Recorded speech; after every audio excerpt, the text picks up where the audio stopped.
Le staking de crypto quand tu es un investisseur, c'est juste le turfu.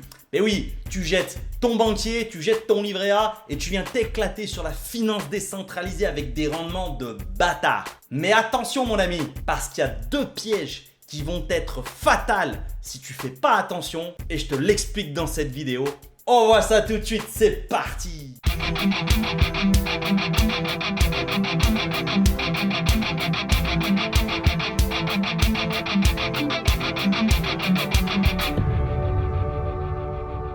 Et bonjour à tous et bienvenue sur la chaîne d'un passionné crypto pour des passionnés crypto. Et aujourd'hui la team, on va parler d'un sujet qui va faire kiffer la majorité d'entre vous, la finance décentralisée, générer du rendement. Et vraiment en crypto, le staking c'est quelque chose qui a changé la donne, qui est en train encore plus avec les arrivées des institutions de changer le game. Et je pense, de mon point de vue, que dans quelques années, eh bien vraiment la finance décentralisée prendra une place majeure dans l'univers de la finance mondiale parce que vraiment, comme je te l'ai dit, on fait beaucoup d'argent grâce au staking et grâce à tout ce qui se passe sur la DeFi. Mais, et tu commences à me connaître un petit peu.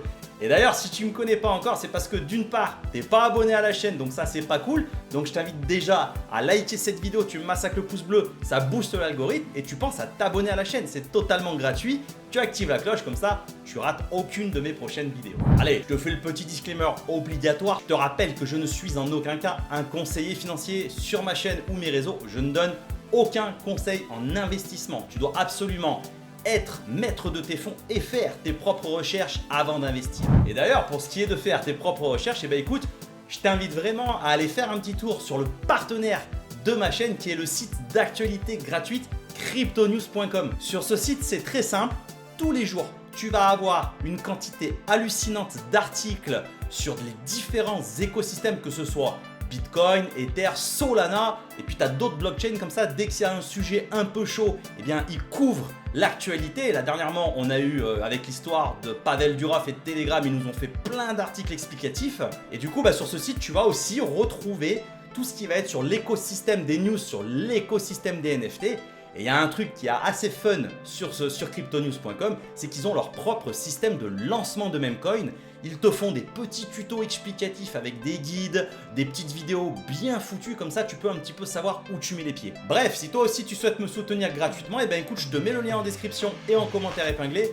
T'hésites pas à aller faire un petit tour, c'est gratos et ça fait kiffer le tonton. Déjà, pour ceux qui connaissent pas forcément le concept de staking, je fais un petit rappel rapidos. Le staking, c'est ni plus ni moins le concept de utiliser tes cryptos, soit pour aller sécuriser une blockchain et venir les déposer sur ce qu'on appelle des validateurs. Donc en gros, tu viens renforcer un validateur qui lui va s'occuper de toute la partie technique de la blockchain pour sécuriser et valider les blocs. En contrepartie, tu vas toucher un revenu et un rendement selon les différents validateurs. Et puis la seconde partie, là où moi je kiffe un petit peu plus, ça va être ce qu'on appelle le côté finance décentralisée, apporteur de liquidité, où là, tu vas pouvoir, avec tes cryptos, venir les déposer dans différents protocoles. Un exchange décentralisé, par exemple, comme Osmosis, Uniswap, où là, tu vas venir déposer tes liquidités pour que les différents utilisateurs comme toi et moi, nous puissions échanger des crypto-monnaies de manière totalement décentralisée. L'avantage, c'est qu'en contrepartie, ça va générer ce qu'on appelle des fees, des frais de gaz. Toi, en tant qu'apporteur de liquidité, tu vas toucher un revenu et des récompenses selon l'utilisation de la blockchain et de la pool dans laquelle tu as déposé tes cryptos. Tu as vraiment des fois des volatilités qui sont incroyables et tu vas arriver à générer sur certaines pools de liquidité des rendements qui sont insane. Et tu arrives comme ça à choper des rendements qui vont au-delà de 60%. Même des fois, là, on arrive. Là, pour te faire un exemple tout bête, en ce moment, j'ai fait un petit kiff, je te l'ai dit en live il n'y a pas longtemps. J'ai fait un délire où j'ai été emprunter des stablecoins, des USDC sur la plateforme Realty, le RMM de Realty. Donc là, j'emprunte à peu près à 10%. Et en fait, je suis allé m'éclater, mais c'est vrai, c'est le mot en fait, je m'éclate à aller déposer ça sur un protocole de finance décentralisée qui s'appelle Bifi et je suis allé m'éclater sur une pool en Bitcoin, USDT et là, j'arrive à péter des rendements à 70%. C'est complètement insane et c'est un délire. Je te l'ai dit, ton livret A. Après ça c'est vraiment pour le côté dégène. Et là encore une fois, si t'es pas à l'aise avec cette notion de finance décentralisée, n'hésite pas à me rejoindre sur mes réseaux. J'ai un canal Telegram où j'ai une communauté en or d'ailleurs, big up à vous la commu. J'ai également un X, un Discord et dessus tu peux venir poser tes questions. N'hésite pas aussi si tu as des questions tout de suite, tu les mets en commentaire. Moi j'essaierai d'y répondre, mais vraiment pense à rejoindre mes réseaux. Là-dessus on peut vraiment discuter ouvertement et il y a des mecs qui touchent mais de ouf, c'est des barjots et moi je kiffe. Alors là, t'es peut-être en train de te dire, mais en fait, tonton, ta vidéo elle est en kiff. À quel moment c'est dangereux le staking? Pourquoi tu me poses cette question? Parce que oui, en réalité, sur le papier, il y a un peu que des avantages à faire du staking. Mais moi, je vais vraiment rentrer dans le détail et t'expliquer les risques que tu encours et surtout, tu sais, un petit peu le piège de ce délire. Et quand on est un petit peu débutant, on passe un peu à côté de l'essentiel qui va être faire des profits et arriver à récupérer, à dégager une performance de ce staking. Et du coup, le premier gros piège, ça va être de se focaliser uniquement sur le rendement, sur ce qu'on appelle l'APY ou l'APR, pour les intimes, tu sais, là, les petits intimes. Mais on en oublie le côté spéculatif et souvent, tu es attiré par ce côté rendement, mais tu fais pas forcément attention de où provient le rendement. Quand tu fais du staking, essaye toujours de comprendre d'où vient le rendement. Parce que tu vas vite te rendre compte que souvent, là c'est un peu bullshit. Je te prends un exemple concret. Pendant le DeFi Summer en 2021, tu pouvais aller sur une plateforme qui s'appelle PancakeSwap. C'est un DEX de l'écosystème de la blockchain Binance, BNB. Sur ce protocole, tu avais des pools de liquidité, c'était complètement insane. Tu arrivais à avoir des trucs à 150, 200, 300% d'APR et là tu pensais être le roi du pétrole. Sauf que c'est que tes rendements, pour 99%, ils étaient reversés en cake. Le cake, c'était le jeton de la plateforme PancakeSwap. Et là, ça pose un réel problème. Parce que si, sur les 300% d'APR, ton rendement provient à 99% d'un token spéculatif qu'on te reverse, les calculs sont pas bons, Kevin. ça sous-entend qu'il y a une inflation qui est énorme. Et là est le premier piège. Parce que quelque part, tu vas recevoir ce token en récompense. Qu'est-ce que tu vas faire pour faire du cash? Tu vas le revendre. Ça va créer ce qu'on appelle une pression vendeuse qui est intenable. Et petit à petit, en fait, tu vas voir la courbe du token se déprécier. Si tu es aveuglé par le rendement, tu vas très vite te rendre compte que finalement, le rendement que tu as à la base ne compense pas du tout la perte de valeur de la pool dans laquelle tu es investi. Donc ça déjà c'est une première chose qu'il faut que tu sois super vigilant quand tu fais du staking. Parce que je te le cache pas que je l'ai fait la connerie. T'arrivais à faire des 3, 4, 5 dollars par jour. Tu te dis mais c'est le feu, c'était une dinguerie, tu vois. Et puis en fait tu restes comme ça parce que tu dis ça y est, je suis à la retraite, tu vois. Non. Et non en fait, parce qu'en fait à la fin du mois j'arrivais, je dis putain mais je fais 5 dollars par jour et en fait ma valeur elle est toujours à 500 dollars, tu sais, ou même limite, je comprends pas, il me reste plus que 450 balles, qu'est-ce qui se passe? Eh bien oui, c'est parce qu'en fait, la valeur que tu réceptionnais en termes de cash, quelque part en argent, c'était du bullshit. Parce qu'en fait, ce qu'on te donnait, ça perdait plus vite en valeur que ce que tu pouvais en accumuler. Faut vraiment en avoir conscience quand tu fais de la DeFi. Et vraiment, moi, j'avais pas du tout cette vision quand je suis arrivé sur la crypto en 2020. Et j'ai appris à un moment donné, je me suis fait défoncer. Et du coup, voilà, je te le redonne. Merci. Maintenant, je vais aborder un deuxième élément super important du staking sur des validateurs. Chose qu'on fait beaucoup sur les blockchains, par exemple. Tu peux aller staker des atomes sur Kepler, sur les validateurs atomes pour générer ton rendement de 15%. Tu peux faire pareil avec Osmo, avec Solana, Ethereum, etc. Là, sur le papier, on est bon parce que les rendements, c'est vraiment quelque part une incentive financière de la blockchain dans sa totalité, quelque part, qui va venir te donner des récompenses et t'inciter de plus en plus à staker pour rester entre guillemets staké et sécuriser la blockchain.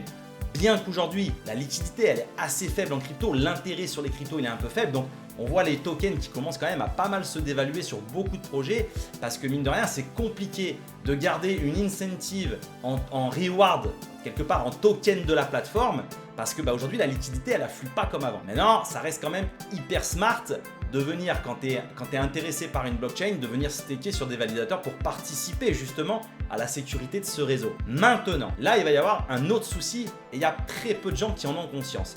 Là je te parle pas du côté spéculatif où c'est très bien de faire du staking on-chain sur validateur pour accumuler davantage de tokens. Mais comme je te l'explique toujours, sur ma chaîne ou sur mes réseaux, il faut toujours que tu te fixes un objectif, une quantité de tokens. Parce qu'en fait, dans ce délire, on est humain. Greed is the most power of the universe. What? Ouais, tu connais mon accent anglais, tu sais que je kiffe. Mais en fait, oui, on est greedy, on en veut toujours plus. Mais il y a un moment, tu t'arrêtes jamais dans ce délire. Et malheureusement, tu vas être confronté à deux problèmes.